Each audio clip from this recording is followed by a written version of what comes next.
Peer Harnessing Creativity in Careers Masterclass. We'll of course give everyone a minute to join before I introduce your great mentors for the day.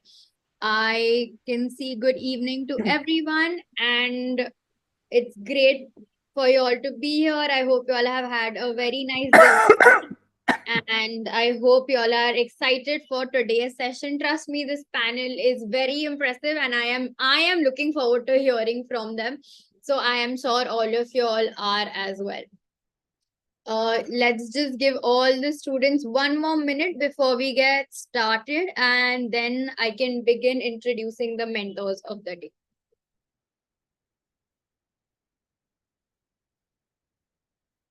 Lovely. Let me start with Professor Divakar. He is here. He is the Dean of Faculty of Journalism and Creator Studies at Jagran Lake City University. He also heads the Advancement and International Relations Department and is a member of the Leadership Board at the university. He has more than 2 decades of experience in the fields of communication with various premier organizations like Ogilvy, World Bank, Indian Express, along with projects from the EU and Dutch bilateral program. As a former managing partner at Ogilvy, he designed and led various award-winning campaigns in social marketing, cause marketing, media, and CSR for a global brand portfolio including HBS, Hindustan Unilever, USAID, Castrol, Hong Kong Disneyland, Who, DuPont, Rolls-Royce. Thank you so much for being here. Thank you so much, Mansi. Thank you so much for having me. Lovely. Let me also introduce Achal, who is a multidisciplinary designer currently based in Edinburgh. A graduate of NID, she has over 10 years of experience in designing digital products, graphics, and textiles. She is now exploring the world of fine art along with her design practice. Thank you so much, Achal, for being here. Hello, thank you so much for having me.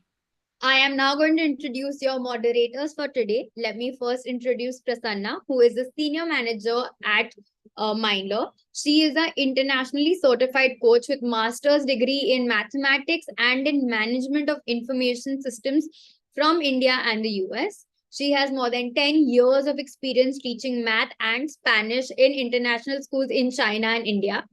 As a teacher and senior class advisor, she has spent a lot of time talking to students to understand what inspires them and motivates them. She is now putting these insights and experience to use as a career coach to help students make informed decisions about their future. Thank you so much for being here, Prasanna. Thank you so much, Mansi.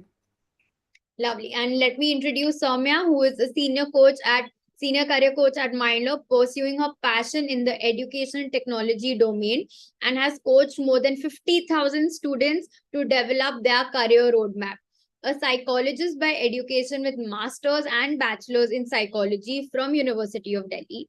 She has extensively worked on research projects at the Indian School of Business and Hyderabad IIT and Delhi. Thank you so much, Soumya, for being here. Thank you, Mansi. We also have one more panelist joining, but he is stuck in some traffic. We will give him a few minutes to join. I will introduce him, but for now, I will hand it over to Prasanna and Soumya. Thank you. Thank you so much, Mansi, for the lovely introduction. And we have our panelist here, just waiting for Dr. Sanjay Gupta to join in, but we have Professor Divakar and Ms. Achal here. So I'll quickly start. So students, today what we are going to be discussing in detail is about harnessing creativity. What is creativity all about, and how do we understand creativity from a very personal lens point of view as well? Before deep diving in and giving it to Prasanna ma'am, I want to quickly ask you all of you a question. So I'll launch one poll and you all can answer. So do you consider yourself as a creative person? Yes, no, not sure. All right. Lot of answers coming in. Interesting. It's nice to see that so many students consider themselves creative. That's great. Achal, can you also see the poll? No, I can't. You can't. Okay. So just basically the question is, do you consider yourself a creative person? Yes, no, not sure. So at the moment, about 70% say yes, Oh, nice. 7% say no. Yeah, that's really nice. 7% say no, and 24% say not sure. Not sure. Right. Let me actually end the poll. Okay. Most Because of most people have already answered. yes. So if I'll just share the results with everybody. So if we see here, almost 69, so 70%, 69% say yes, and then 7% no, and 24% not sure. So yes, some of us are there where we are not sure as well. Interesting. So this is going to be really This interesting. is actually a little bit different from what I had expected, actually. So this is Yes, very interesting. Because for me, if you ask me this question, I would consider myself not as I a would creative. exactly. I would say exactly the same thing. Somebody asked me, I would say no. My answer to this would have been no. Interesting. So it's nice to. It's really great to see. Yes. So are you going to ask another question, or should I start the panel discussion, Soumya? I'll also ask one more question here. Sure. So I want to see one more insight that do we all think that we are born creative, or is it something that we learn with time? So I'll just launch this question as well. Let's see the answers for this one. Which is essentially the question that I was going to ask the panelists also. Right. So while we're getting the results to that, let me start out with my first question. Since we're basically talking about harnessing creativity, I think it would be a good idea for us to actually define in our own terms what does creativity actually mean. So what would be your personal definition of creativity? And are we born creative? Or is it a skill that we can develop? And if so, then how do we develop the skill? Right? So Anshul, do you want to start? Sure. So creativity can be defined in a lot of ways. For some people, it's being able to draw and paint and sing and dance or write. For some people, it's creating like designs and stuff. For me personally, it's always been about problem solving.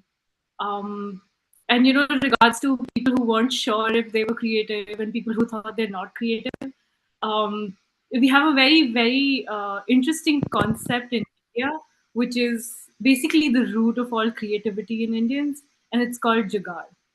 So if you've ever gone to a shopkeeper and he didn't have like 1 rupee coins to give you for change and he gave you a toffee, that's jugaad. That's his brain working creatively and saying, okay, I don't have change. What can I give instead that actually gets me more value? That 1 rupee toffee doesn't cost him 1 rupees, but it has 1 rupee worth value to you. So he's passing that on to you. You're accepting it as, oh, I got toffee instead of change. But essentially, it's just jugaad. He didn't have coins to give you, so he gave you candy. It's just these small little things that we as Indians have figured out, in which our creativity shines. But these aren't considered creative, which is the strangest bit of all. Like when you think of things like this, when you think of, oh, AC se pani tapak raha hai, uske niche gamla rakh do, nobody will say, oh, you're being very creative doing that. But it is creativity. So, regarding whether it's something you're born with or something you can learn, I think it's a bit of both. There is a certain mindset that you need to have. This wanting to solve problems, wanting to create things, but at the same time, there are skills that you can acquire that kind of help you do that. You can train your mind to think a certain way with exercises and like just practice and things like that. So it's neither nor. Like you aren't entirely born with it, nor can you just do it via practice. I think it's a mix of both. Thank you, Anshul. That was great. That was a great response. Professor Divakar, your thoughts on this? Yeah, it's very well said by Anshul, actually. For me, Prasanna, creativity actually is all about framing, actually. So one of the ways in which when when you want creative answers, and as Anchal rightly said, it's about solving some problems as well. So, but when you ask different questions, you get different answers. So many times people say a brilliant, answer that you have given, or an absolutely creative answer that you have given.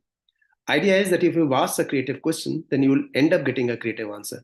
So it's a question of framing, actually, if you look at it. I mean, and the framing actually you cannot overstate.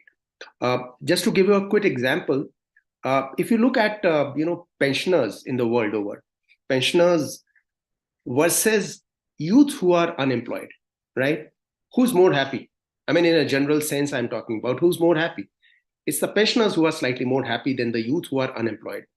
Point is, because with the pensioners, it's a choice that they've made, and they reached to a point whereby they have started downsizing, they are on pension.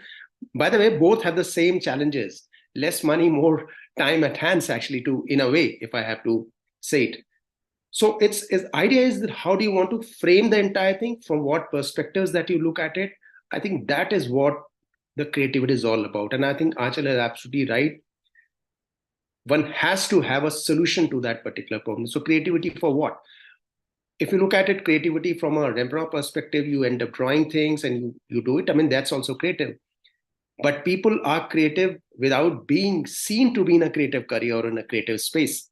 So that is something which Aanchal actually mentioned too. So I see creativity as a power, or the framework that you deploy, or the framing that you do, and that is what brings out the creativity. Also, to your other point is whether one is born or trained into that. I think it's a mix of both, as she rightly said it. I think, but if I have to, go back to a basic principle of saying it, I think everybody is a human is born creative, to be honest enough. Question is, from what lens are we judging that particular person, whether the person is creative or not? Person would be creative. So being born creative is something I do not think. I think everybody is born creative, actually. Yes, of course, you skill yourself, you get trained, you get structured in a way. That is important, but I think everybody is creative from that extent. Look at what we used to do in the schools. When you used to get bad marks in the school, and you are a teacher, Prasanna, you used to get bad marks in the school. Mom used to ask, so why did you get such low marks? So always used to say, I got the highest, even if I failed. So, I mean, that's really the innate nature of a human beings and the innate nature of the human brain. So I think that's how I would look at creativity. That's a very different perspective, very interesting perspective. So you're saying it depends on how you frame the problem. Great. Dr. Gupta, welcome. You don't seem like you're in a car, so I'm assuming you made it through the traffic jam. You're on mute, Professor Gupta. So, hello, everybody. Hello, I just managed to reach. Yes. Great. That's wonderful. So basically, we were discussing what does creativity actually mean? So what would be your personal definition of creativity? So are people born creative? Do they need to develop skills? And if so, how do they do this? This was basically what we were discussing. But I think first, Mansi would like to introduce you to the audience. Yes, absolutely. Thank you, Prasanna. I would like to introduce Dr. Sanjay Gupta, who is the founding Vice Chancellor of World University of Design, Sonipat, and is widely recognized as a visionary thought leader in the world of design education.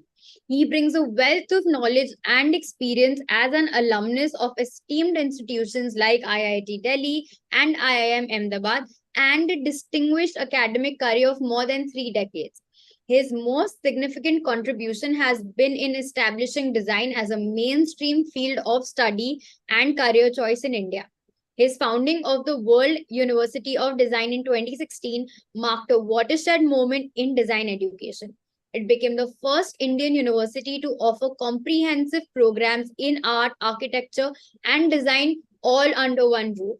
His initiatives have been inspiring universities nationwide to integrate design into their academic offerings, thus permanently altering the existing landscape and shaping the future of design education in India. Thank you so much for being here. It's a pleasure. So, Dr. Gupta, so the question, what would be your personal definition of creativity? And do you think people are born creative, or is it a skill that people learn? I think Professor Divakar was onto the right thing. I think every one of us are creative in some way or the other. Some of us may find interest in dressing well, so some of us can sketch, others can write, maybe still other can sing, right? Many people like to take things apart and join them together, right? So every one of us is creative. Some of us like to solve problems or maybe find innovative solutions to everyday affairs. Some of us are money-minded and can find creative ways of making money. So you can't restrict creativity. Every one of us is there. What we have typically come to call as creative careers are, of course, based around any of these design specializations or visual arts or performing arts or architecture. A lot of things which have been defined, but all of us are creative, and anybody who wishes to find a career in it can find a career. So would you think, therefore, but there are definitely certain skills that one has to learn, right? And there are, like you mentioned, different kinds of creativity. Correct. So how could students identify the unique creative strengths and talents? I mean, so whether it's art, through artistic expression, innovative thinking, problem solving, etc.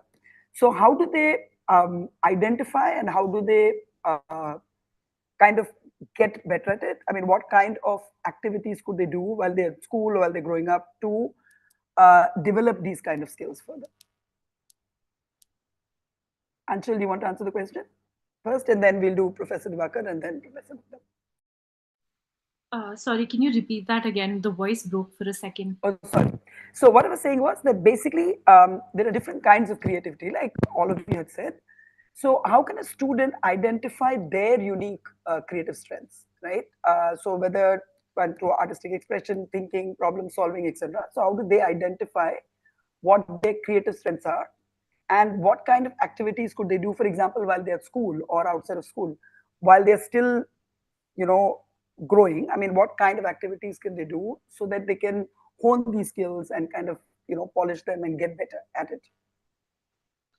Honestly, like what I can tell you is from experience. As a child, I was told that I was creative by a lot of people, and so I was pushed into a lot of different kinds of things. So whether it was creative writing, whether it was drawing and painting, or singing, dancing, all of that. And what I realized is that the more you do something, you realize whether you like it or not, or whether you're good at it or not.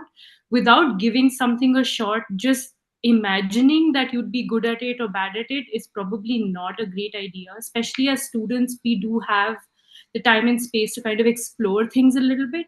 So I feel like that might be something worth looking at.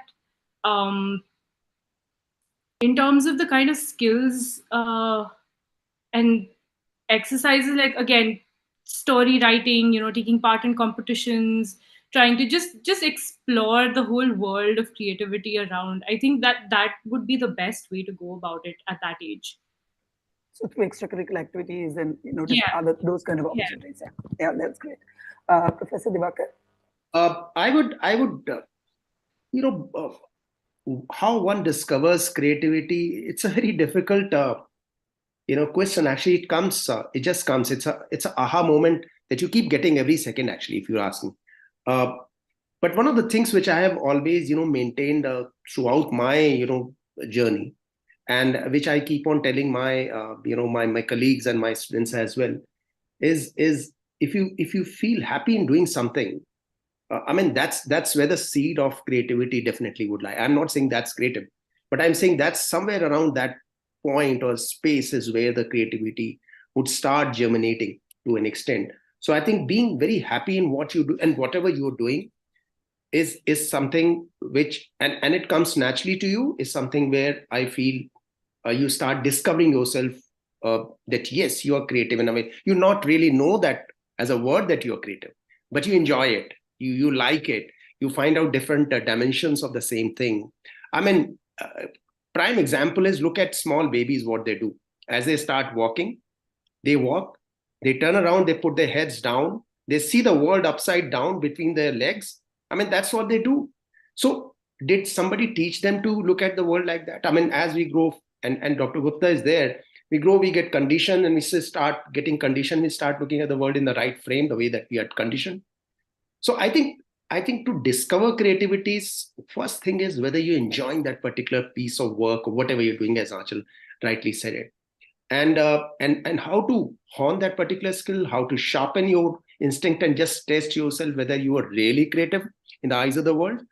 Then you just need to keep on observing lot of things. So I think that this ability of observation and going around and meeting people, not being shy of strangers to an extent. I mean, it's a very classical way of what travelers say. I think that's a very good way of sharpening your skills of being creative and again, problem solver also.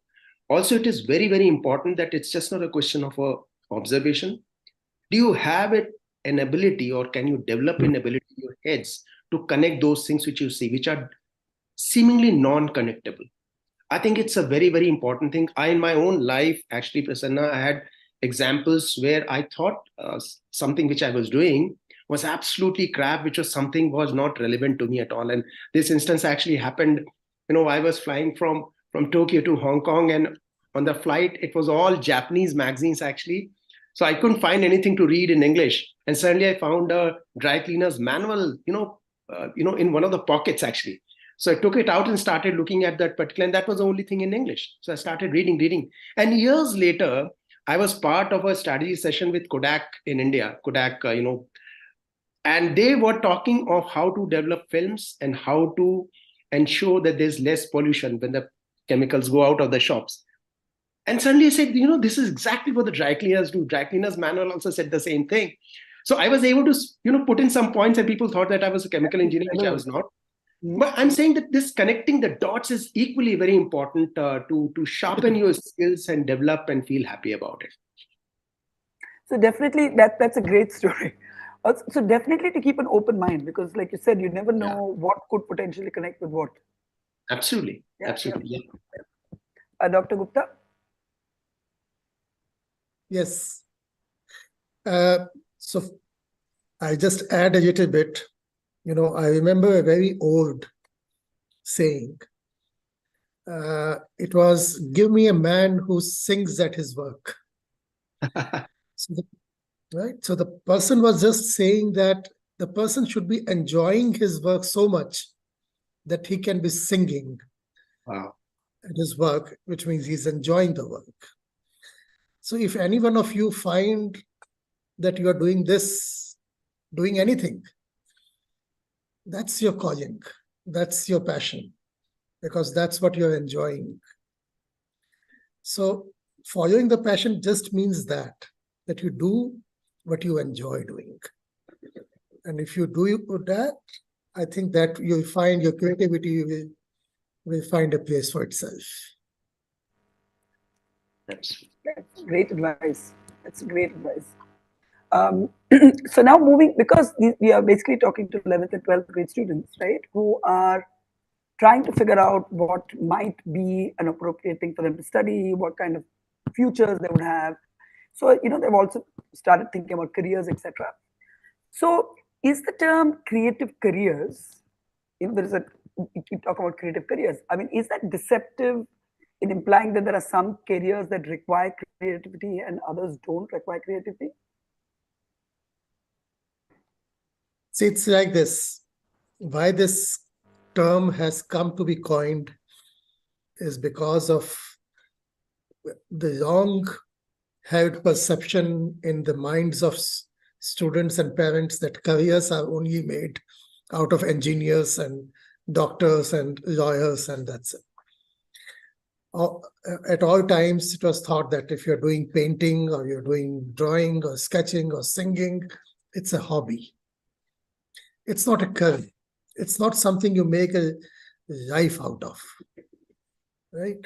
So that's why the term creative careers came to be coined. All right. Just to tell you that every one of these is also a career. You can make your living out of it. Okay, you can reach at any level you want to be. You want to be a president of a corporation, you can do that. You can be a designer and you can reach that level. Right? So that's why this term came to be. Not that it is something exceptional, but given the conditions in our country as it used to be, this came to be coined. Okay, so you are saying that there aren't any career, I mean, these kind of careers are called creative, but to kind of give it validity, that, you know, it is not just a hobby, that it could actually be a career. That's great. So Professor Divakar, what do you think? Do you think there are careers, you know, specifically that require more creativity? Are there careers that require less creativity? So would the term creative careers only apply to a few specific careers? Because in theory, all careers require some kind of creativity, right? Yeah. No, you're right. In fact, every profession for that matter. I mean, why only a profession from that sense? If we look at it, you know, creativity is at home as well. For a homemaker who is just trying to make the ends meet in a house and trying to manage house in a different way. So creative careers, when we say, it is actually, and as Dr. Gupta very rightly said it, at some point of time, all those particular professions, occupations, which were seen to be creative in terms of, which were obviously dependent on the basic creativity as an output, were termed as the creative careers and creative industry, or the creative economy, as people started talking it to an extent. But every profession for that matter requires that creativity. I think what Aanchal right up front, she had said it, the underpinning of any creativity in a context that we are speaking, and in context to all the students who are going to build up their careers around it, is around solving problems of the world, finding solutions to different issues. So I think in that sense, creativity permeates across all professions and all careers. I feel that at a point of time when the creative careers so-called came up, was also a matter of a branding and bucketing it as you say. So, I mean, for example, if you're out of job for a year, and UK, they were very smart. They said, you know, it's not out of job, it is just 1 year off. So the entire, again, as I started my own thing, it's more of a framing of everything. But I think it's very important to understand that creativity permeates in across all domains. But yes, creative careers or creative economy, in the sense which is being used as of now, of course, entails number of areas in which people get into and actually focus only on the creativity and come out of a solutions in a creative, I mean, what people call it as more of a creative assets, actually, if you ask me, rather than, you know, an IAS officer maybe getting into and finding a solution to the public governance problem. So creative assets essentially is our output, which sees whether it could be movies or films or design or singing or songs or whatever. So that's how I look at, but to have creativity only singled out or siloed with the kind of professions in narrow sense that we talk about is not right. I mean, creativity permeates everywhere. I guess there are some careers in which creativity is the main skill that they're looking for, whereas in others it is, you know, it's a process. Additional, but yeah, it's a process. Great. So Aanchal, so suppose you've chosen a career, you know, and then you feel that, you know, this is not giving you the opportunity to be as creative, or you feel that now you've chosen a creative profession, and then you kind of feel, I'm stuck here, right? Is it difficult? Is it possible to then say, let me try something else, without feeling that I've put 5 years into this and now, you know, I can't. I know you have some experience in this. This is the reason I'm asking you this question. So this is relevant to me because when I went to design school, I studied textile design. And like Mr. Divakar very rightly said, I think context is very important. Creativity can be applied in any context as well. So the skills that I learned, learning textile design, all the color theories, or, you know, like the different materials, how to come up with ideas, how to like create things, I could literally pick it up, learn a few skills and softwares, and put down into graphic design. And then I did that as a profession for a few years. while working with one of my clients, they were really happy with my work and they wanted me to try my hand at UI UX. I'd never done that before, but I had used the internet. I had apps on my phone. I was like, how hard can it be? Once you learn the skill of learning, it's very easy for you to switch between creative careers, because the whole point of creativity is to be able to solve problems. And if I can't solve my own problem of not being happy what I'm doing, then I'm not being very creative. So honestly, I think that was one of the key things that we were taught at NID as well. It was a very open space where the first year students were all studying the same thing, and we were very categorically told that, you know, you can always apply these skills in other disciplines as well. Don't feel restricted by what you do. So many of my classmates have moved on from product design into, you know, system design, which is essentially like figuring out flows of organizations and systems, and, you know, what goes where, who does what. So many graphic designers have moved into UI UX. So many animators have moved into motion. You know, somebody's doing film, has started doing graphic design. Like, there's a lot of intermingling happening all the time. Textile designers becoming product designers, interior decorators designing furniture is like one of the easier transfers. But it's once you learn the skills and once you learn how to learn, I think it's just fairly easy to kind of travel in this switch. realm. Yeah. Thank you, Anshul. So now one of the big things that, of course, worry people a lot about, you know, even parents that we speak to, or even, you know, students, when we talk about entering any domain which could lead to a, you know, career in creativity, is the fear of AI taking over. I mean, that's a genuine concern that people have. So, Dr. Gupta, you know, in what ways do you think AI poses challenges and concerns for creative professionals? You know, job displacement, ethical considerations, potential loss of creative autonomy. You know, is there a future in creative professions?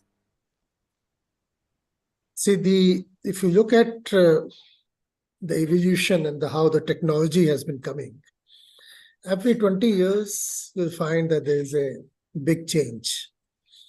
You know, for example, when the mobile technology came, who would have thought that it would replace everything around you, and, you know, replace your watch and replace your wallet and replace everything around. It has done so. So it was a technology coming in. And in that sense, if you look at it, it was hugely disruptive. Right. Now there is another set which is coming in, which is about artificial intelligence. We are moving on to a new set of tools. Right. So the only thing which we need to take care of is that we must be open to learning, open to adapting, open to absorbing it as it comes. It's just another tool. You know, for example, nowadays a lot of these graphic tools, which I'm sure many of the students are already using, Canva and Midjourney and all those things have come. Now, you would have already discovered that it's the prompt which gets it to the right answer, right? So, and there's no correct answer. You ask it to make some Russian tourists in India, it will make some Russian tourists. You say, no, I want it in front of the Taj Mahal. Okay. So, but you have only put 2 tourists. I want 4. And 2 of them should be women. All right. I want them dressed in Indian saris and Indian suit. Right. But they don't look like tourists. Can you put cameras in their hand? You know, you can go on giving instructions and it can do it for you. The only thing which is doing it for you is what maybe Photoshop or maybe any other thing did it for you 20 years back, right? So it is only automating certain things which so far was being done by human hands. So it's just another set of technology which is coming in. We need to be open, adaptable, and we move on and find new and new uses for it, right? There's nothing to be scared of. Yes, you hear this very often, that it will replace a lot of jobs. Yes, the traditional jobs as it was being done may get replaced, but new jobs would open. I mean, have you ever heard of prompt engineering being a job? Yes. Right? Mhm. So prompt It didn't engineering is a exist. job. Yes. It exists today. So that's how I look at artificial intelligence. And I am one of those who run with the technology. So in my institution, I introduced artificial intelligence, I think in 2019. Okay. So, and I made it mandatory that every one of them, be it a designer, or be it an artist, or be it a singer, or be it an architect, you must learn about it. You must know what it is and what it can do and how to play with it. That's all you are required to do. I am not making them coders or anything else. But as any other person on this earth, you need to run with artificial intelligence. You need to be able to use it. And that's how we look at things. Because that is the reality. I mean, there's no escaping Yes, from yeah. that. Yeah. Professor Divakar, what would be your take on this? Well, I would say, one of the, I mean, I'm saying it in the general sense, and I think, but it is very closely related to what Dr. Gupta also rightly said it. As human beings, and we often underestimate this power of exponential function, as we say. Every 2 years, the technology just doubles up, impact doubles up.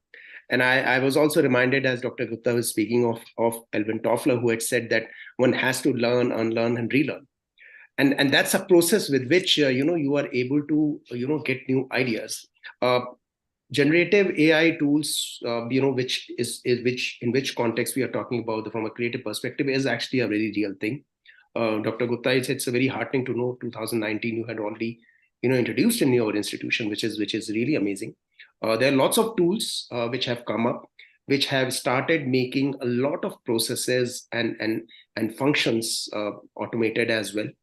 Along with the benefits, also obviously there would be a lot of risks which would come into play. I think I was reading as we were building upon this particular webinar was, Goldman Sachs had said almost 26% of those tasks which creative professionals and practitioners do would get automated. I mean, they had various kind of a tasks for that matter.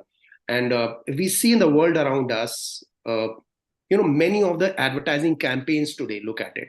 Many of the scripts which are being written, many of the works which are being done in the design space, from architecture to a graphic designer, everything is being done by AI tools, honestly speaking. Recently, there was a fabulous ad, and this is something for all the students to see. Go on the YouTube and find out this ad done by Heinz Ketchup. And so they prompted, again, as Dr. Gupta says, it's all about the prompts, right? So they prompted about ketchup and different versions of bottles of ketchup, everything came up. So that's an ad which they have already created it.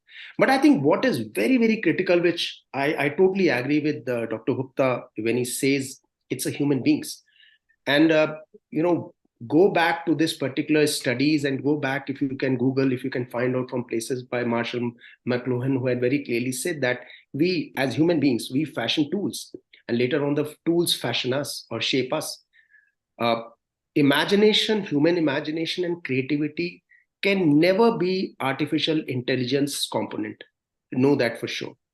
And I'm not saying it as a naysayer of technology. I'm saying it to make you understand that no matter what technology grows, and obviously by the minute it is growing, and believe me, it is growing for the good of the humanity as well. There's nothing wrong about it. It's upon us, how do we want to look at that technology? People who shy away from technology, who run away from technology, are the ones who will be the losers in the long run. As our professors and people, who are seniors to us always tell us, if you embrace chaos and mess that you see around the world, you should embrace this actually. You'll be able to find amazingly good creative solutions. And I think AI, regenerative AI, or AI tools are going to be great enablers for you to bring out finesse and bring out new ways of doing things by replicating things much more. What we often call it is a model replicable. India itself is such a huge country. Can human beings only replicate things? Technology can help us do that. Look at in all domains for that matter. And there are numerous examples. We have less time and numerous examples to show that AI has been able to actually propel creativity to a new dimension altogether. But the heartening part and the most happy part for us is what Dr. Gupta said. It's the humans who are leading this creative revolution to an extent. So don't fear it at all. I would say if somebody tells you AI is going to replace humans, say, yeah, then the humans are going to replace AI itself. So that's how I look at it. I mean, I'm very, very positive about this technology. And I was very happy when Dr. Gupta said 2019 he had already introduced in his institution. That's an amazing thing to do. As an institution, I'm saying it. Yeah. Anshul, so I think the students should feel very happy, because both of you are leading universities, that you don't feel that it's something to be feared. It's something to accept it, use it, learn it, take it as a skill, and then move forward. So Anshul, have you noticed, since you're in your profession, your work, do you feel that it has affected your work in the last 1 year? There are two ways in which it affects me. As a graphic designer, UI UX designer, I've seen my tools get better and better with AI. Earlier, if I had to remove the background behind somebody's hair, I would have to sit painstakingly do it for like 2.5 hours, 3 hours. And we used to call it donkey work because it's just that. It's repetitive work that requires no brains. But now I can do that with a click.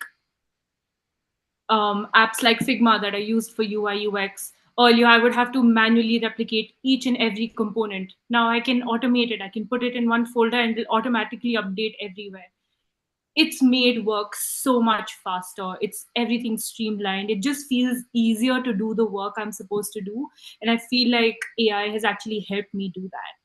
And I can see it getting better and better. Like even right now, I think Photoshop recently came out with this thing where you can select a certain portion of a photograph and suggest what you would want added there.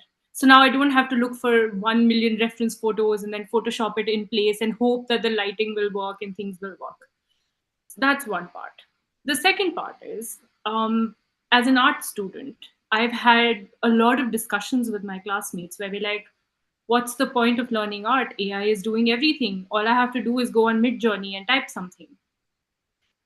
But the way I think of AI is not artificial intelligence. I think of it as artificial imitation because it needs a subset to work from. And that subset is human, whether it's the prompts, whether it's the material it has been trained on, whether, even the output that comes out, it is refined with human help. It is selected with human help. I don't think AI would be able to create things after a certain point. I was reading an article regarding this about writers. How they were like, oh, AI is writing all the stories and episodes and things like that, and we're going to get out of jobs really soon. But one of them was like, yeah, but as writers, we inspire people. We come up with ideas. Like Dr. Divakar said, things that are unconnectable, we are able to connect them. I don't think AI has reached that point where it can innovate and come up with its own connections, and that aha moment is not achievable with AI. AI can help you reframe a sentence so that your CV looks better. It can help you correct the grammar of your text. But beyond that, maybe generating text to some extent, but unless it has something that it can draw from, it is useless. And it is us who will keep innovating and keep adding to that subset with which AI can work from. So there's a lot that has to be done around it.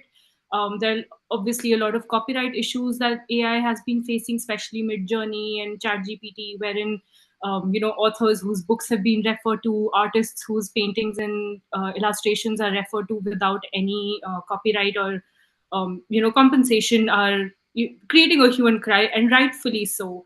I think we will reach a point where you would be able to create a subset of your work, or like buy a subset of somebody's work and then use AI to generate something that looks like that. That is the kind of future I hope to see for AI. But at the same time, I don't think it's going to reach that point soon where AI will be able to innovate rather than imitate. I really like that artificial imitation. That was very nice. Just a moment. if you Yes, allow yes. me for a Yes, second of more, course. I just got Absolutely. kind of a thought what Hmm? Aanchal was saying. It's very interesting that we're discussing AI, and I think because young students are here in this particular webinar, interesting part is these technologies are very new, and you guys are so young. So we are all on the same peg, actually, if you ask me. So usually what happens when you get into a career, when you get into a profession after your school and universities, you say, you know what, there are so many seniors ahead of me, ahead of the game. When you talk of technology, especially these regenerative, generative AI tools, they're all very new. So you're also very new, you're also very young. So we are all on the same peg. That's number one. I particularly like what Aanchal said it. I think it's very, very important to treat these tools, technology as your buddy, as your friends, and see what are the possibilities and what are the dimensions which these tools can give you. That eventually at the end of it, it's your human ability which should give you that sense of connection and what would be known as a great creative solution, right? So it's a template that the technology gives it to you. It gives you possibilities, it gives you lots of ways of doing it also. But it's you as a human mind, as a human person, as a human rather, who's going to decide on that. It's a classic way of saying, Alice in Wonderland story where whether Alice falls into that hole and asks the rabbit which way to go, and the rabbit says, it depends on you which way you want to go. So it's exactly in the same frame that one has to look at it, but it's amazing. It's really opened up a new game altogether as far as creative and creativity is concerned, actually. Thank you for that. That was definitely what all three of you had said. You kind of summed it up, and I think that's a great takeaway for students. Thinking like the point that you made, that now everybody is on the same page, literally, right? Because even if you've been in the field for 20 years, you're also learning to use it, and if you're new, you're still learning. That's a great point. A great point. So when even as coaches, when we talk to students, sometimes when the child says that I want to do something creative, I want to be a writer, I want to be a singer, I want to be a dancer, maybe theater, I want to be a script writer. Parents are concerned that these are careers that are risky, that there might not be a lot of prospects in this. Therefore, why don't you do something safer, right? How would you address these concerns?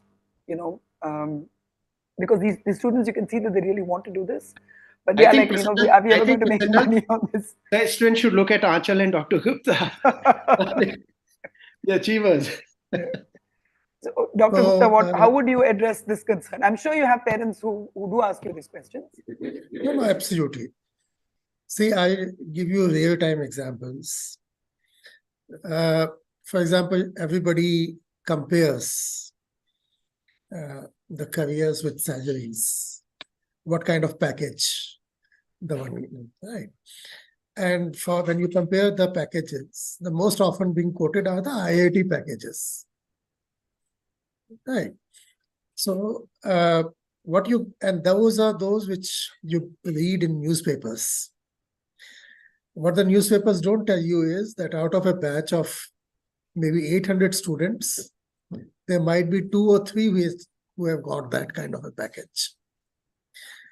An average package for even an IITian, let's say today, in 2023, would be around 8 to 10 lakhs. Average package, right? If you look at a design graduate from NID, he would easily get a package like that. So where is the difference, right? Look at what is the difference is that the opportunities which, because for last 50, 60 years, and because everybody had got used to engineers doing the things, the opportunities are bigger mass. For designers, the world is still opening up, right? People have just begun to understand how much difference design can make. If you look at India, I was associated with NIFT, so I maybe quote that example.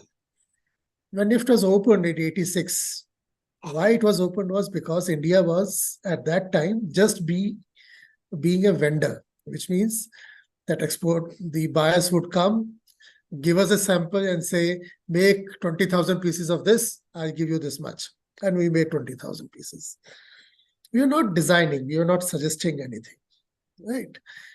What the designers did when they fashion designers was they changed the complete scenario. Today, the design studios are existing across board in export houses, in brands, frequent other places where new designs is being made and exported. Right? Now, imagine this was to happen everywhere. Today, the quest for to own something foreign or imported has gone away. Right? Most things are available today. But still, some of the best things you ask them, any one of those who are listening to us, and then nahi quality mein fark hota hai. International things are better. So why are you not doing something about it? And that is because design is what makes a difference, and we are not yet adopting design completely. The day we adopt design along with our manufacturing, things would change. And it is happening, though not as fast and as widely, but it is happening.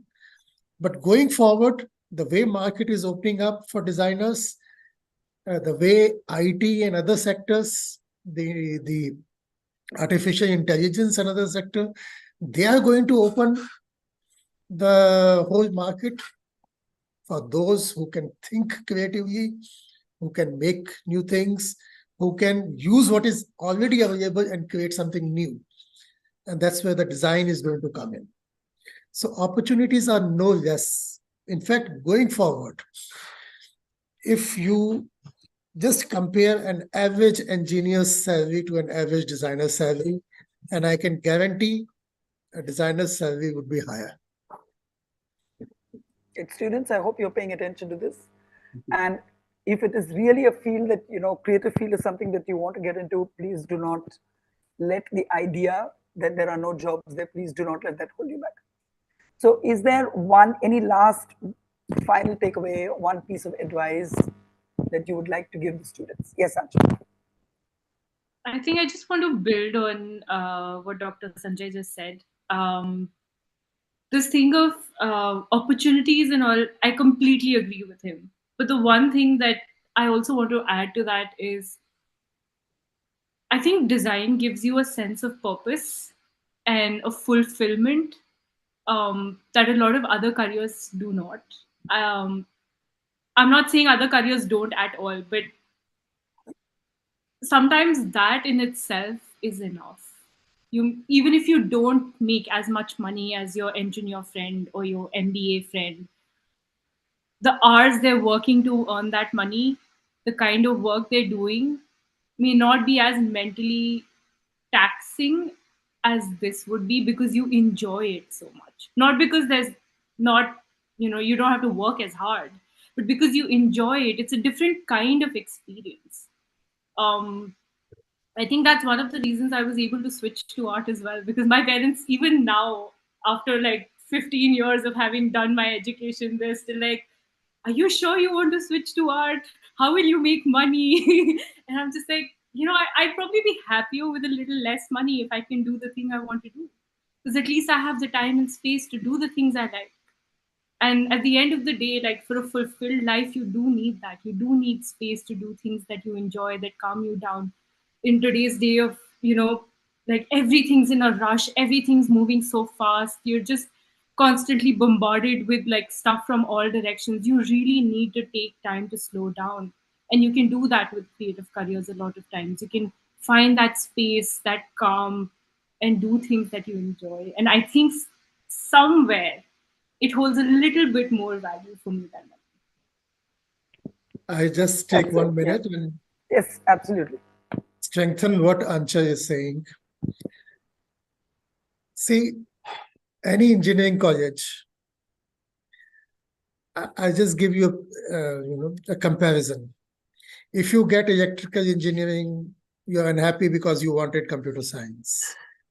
You get civil engineering, you're unhappy because again, you want computer science. You have got computer science, but you are 30 out of a class of 50, you are again unhappy. Okay, because you wanted to be there at the top. What we have found is that everybody in engineering colleges, and when I say everybody, it's about averaging about 90% are unhappy people because they are doing which they don't want to do. You cut to design colleges, everybody is doing what they want to do. Everybody is doing what they enjoy doing. And they are the happiest people on earth. So that's the difference. When I said in my first instance, give me a man who sings at his work, this is what I meant. Designers enjoy what they're doing and make a career out of it. That's a great takeaway. Dr. Divakar, any last words? I think everybody has said some very interesting points. There was a study, and this is again going back to all the students who are here. There have been lots of study by the World Economic Forum and by different industry associations who are trying to map what is the future of work. We keep getting reports on that. And recently, when I say it is early 2023, there were some statistics which came out which actually proves what Dr. Gupta and Aanchal were saying, that creative jobs pay on an average 24% more than other occupations. And that's a fact which has come out as a data. Job growth in the creative sectors is almost double of other occupations barring medical sciences, right? And also, one more thing which you all would have discovered during the pandemic, the creative careers and the way the creative careers, when we are talking about, is also pandemic proof also. I mean, that's something which is one has to keep in mind. Although one of the things which also came out is which initially almost 70% of the people or the students felt that they were creative. When the world, statistically mapping was done, only 39% of the people thought that they were creative. I mean, that's so that way, all of you who are here as a part of this webinars are absolutely very, very, what you call, on the four frontiers of being creative about it.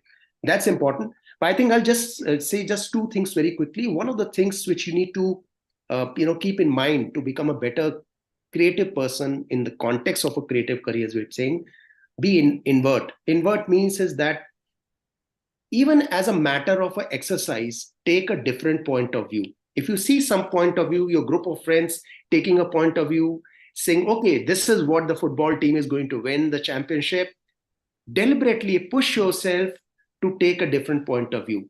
That is called inversion. That is called to be invert. And I think that's a great exercise to see whether you have the thinking to go in an opposite direction. That's very important. Also be like Sherlock Holmes was. Look for small clues around yourself. Because these clues that you find out are actually going to add up to your creative abilities, honestly speaking. And as everybody tells you, they have told me as I was growing, be curious. Because if you lose this sense of curiosity, I think then you lose that entire sense of being creative and an entire sense of being a good professional itself. Forget about being a creative person altogether. So that's how I would look at creativity. And it's super, super duper fun, as Aanchal rightly said it. It's so much fun.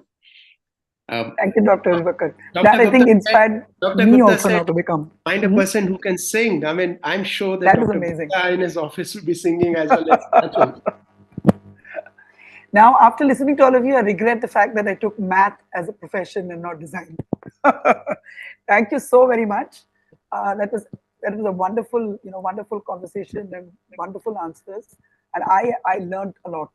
I learned a lot. And students, I really hope that you guys also, by looking at the, the number of reactions and the hearts and the clapping and so I think that the students definitely did learn a lot. Mansi?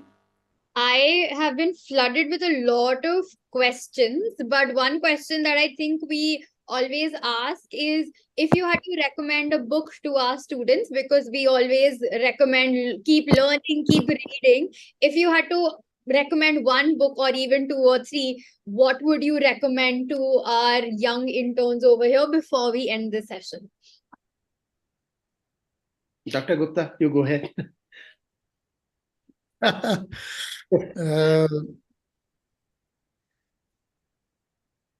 I don't recall the author of it, but there's the art of doing things. If you can just Google it. Yeah. So in everyday thing, there's an art. And if you can find it, you'll start enjoying things. So that's been my motto. So I just recommend that. That sounds lovely. Professor Divakar, do you have any recommendations? One is, I would say, as I always do, many of you may be doing it, please read lots of good comics. Read lots and lots of comics, actually. You know, whatever comics, Hindi, English, Marathi, Urdu, whatever you want to read, but read lots of comics. But on a serious note, one more book which I would want to recommend to all of you and must read it is this book called Made to Stick, which is by Chip Heath and Dan Heath. They're brothers and they have written a number of books. And this book is absolutely phenomenal because it talks about simplicity as one of the key tenets of being creative. Number one. Two, he also tells you that there are things which stick in people's mind and they get impressed and they get, inspired. So this book is all about that. Made to Stick by Chip Heath and Dan Heath. Lovely. And Achal, do you have any recommendations before we end this lovely session? Not really. I don't think I've read a lot of design books, to be honest. Most of my work was very hands-on and not very not very like book-led. But I think what I did find helpful was if I did like something, I would deep dive into that. So there is no overall design book that I can suggest, but what I can suggest is a strategy wherein if you think you're interested about something, if you're curious about something, go to your closest library and try and find books on that topic and read as much as you can about it. Take a deep dive. See what all is there to find out about that topic, whether it's underwater sea life or different kinds of bamboo. Because that's the kind of things I did when I was designing textile patterns. Like I would just think back to what am I interested in, and I would deep dive into that and find so many different things that I would have never found just searching on the internet.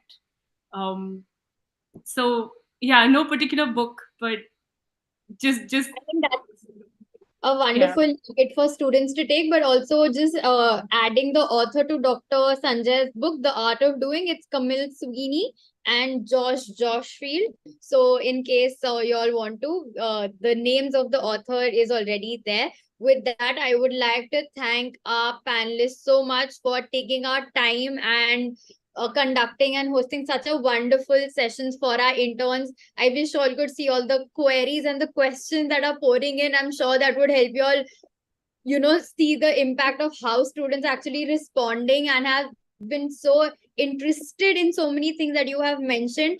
It definitely speaks volumes of how much they've taken away in today's session. Thank you so much. And that's about it. Before I end this session, I just have a few announcements that I'm going to make. We're just going to announce a few winners, but the panelists are good to leave. Thank you so much once again for being here. Yeah. I hope you had a great time. The interns definitely had a splendid time. Thank you so much. Bye. Thank you. Thank you so much. for having everyone. us. Thank you so much. Thank you so much. Bye. Okay, we know that we are running a little over time, but without wasting too much time, let's quickly get into what is going to be today's assignment and what are the winners for today, right? From batch 1, I would like to congratulate Rebecca, Vaibhav, Bhavi, Tuhina, Tushya. I feel like I've seen some of these names on the leaderboard. So you all have definitely created a nice space for yourself, but it's okay. The others need not get disheartened. There is still a long way to go before the grand prizes have been awarded. From batch 2, I would like to congratulate Swati, Lakshika, Natasha, Ishika, Ishan, and Ishwari. You all have been the winners from batch 2. Congratulations to all of you. From batch 3, I would like to congratulate Anshika, Mahi, Amir, Hadika, Pragya. You all were on the leaderboard. You all have done a splendid job. I hope you all can maintain your position. Or I'm sure there are a lot of interns who are there to give you a little bit of a healthy competition. From batch 4, I would like to congratulate Avesta, Hassan, Bibek, Sanya, and Sugandh for the great performance that you all have been doing, which has landed you onto the leaderboard. And from batch 5, I would like to congratulate Bhuvaneshwari, Arup, Ananya, Zara, and Abhinav. From the last batch, we have winners already who are on the leaderboard. And I know that, I hope all the other interns know that there is a lot of time to go before the final winners are announced. Other than this, we have also identified a few great assignments. So congratulations to Manushri, Shravani, Rashi, Shifa, and Kian. All of your assignments were very well done, which is why you all are getting this extra reward from our end for appreciating the hard work that you have put into your internship assignments. Nevertheless, for other people, we still have so many more masterclasses to go. I hope you don't get discouraged. There is still a lot of time for you all to shine, to create great assignments, to win some lovely awards.